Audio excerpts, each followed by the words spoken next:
Madam, ప్రెగ్నెన్సీలో healthy diet గురించి మాట్లాడుకుందామా? Okay Madhuri, boiled egg versus omelette. Definite గా boiled egg. But boiled egg తినలేమో అనుకునే వాళ్ళు ఆమ్లెట్ లో ఆయిల్ తక్కువగా వేసుకుని ఎక్కువ వెజిటబుల్స్ యాడ్ చేసుకుని తినొచ్చు.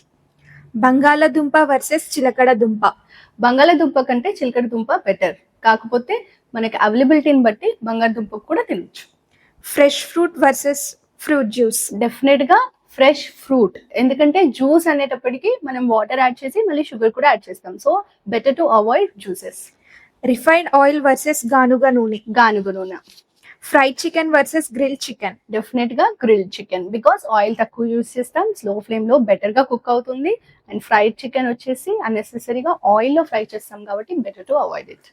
Salads versus junk food. Definite గా సలాడ్సే, జంక్ ఫుడ్ అవాయిడ్ చేయాలి.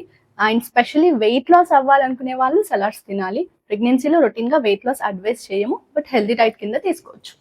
ఇంకా ఇవాళకి ఇది చాలు మేడం. ఓకే, సరే.